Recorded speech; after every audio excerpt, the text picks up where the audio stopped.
Bloomberg Audio Studios. Podcasts, radio, news. The Stock Movers Report, your roundup of companies making moves in the stock market, harnessing the power of Bloomberg data.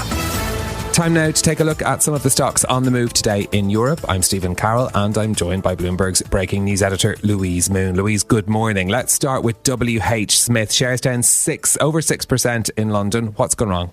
So WH Smith have confirmed this morning that they're under investigation by the FCA. So that's obviously the financial regulator here in London. So this is an ongoing saga that's been happening for the last few months over a accounting error for WH Smith, and that the accounting error was focused in America.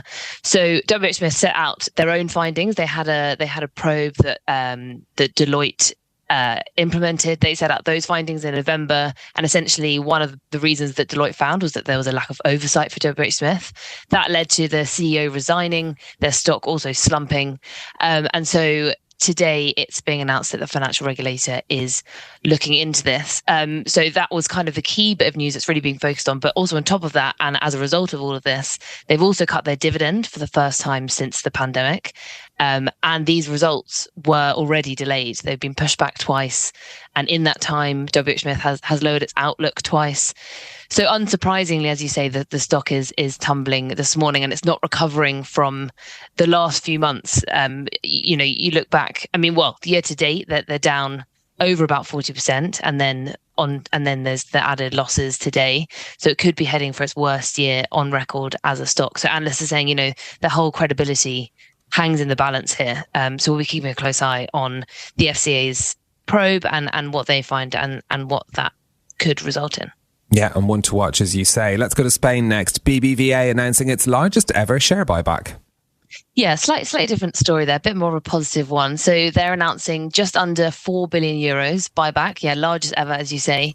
That's going to be in 2 stages and run for about a year, about 12 months. So the first stage will start on Monday. That's worth about 1.5 billion euros.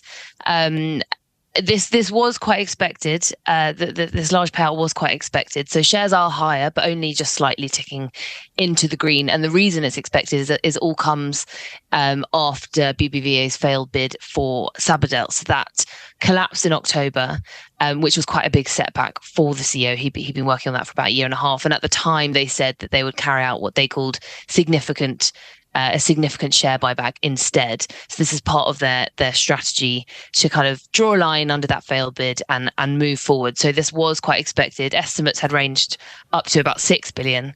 But yeah, so announcing their largest ever buyback this morning and shares ticking higher on that. Okay, and you're also looking at shares in the French pharmaceutical firm Ipsen as well. They're lower this morning. What's going on?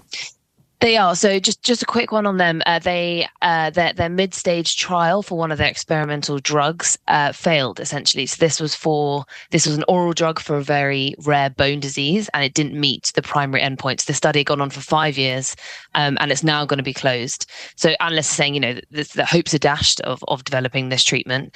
And I was just reading a good note from Bloomberg Intelligence saying that this is disappointing. It was one of the few tools that Ipsen had to offset a lot of competition, and that this failure to develop this drug now highlights how important it is for them to go ahead with M&A to boost their growth. So, as you say, shares are falling quite heavily on the back of that. The Stock Movers Report from Bloomberg Radio. Check back with us throughout the day for the latest roundup of companies making news on Wall Street. And for the latest market-moving headlines, listen to Bloomberg Radio live. Catch us on YouTube, Bloomberg.com, and on Apple CarPlay and Android Auto with the Bloomberg Business app.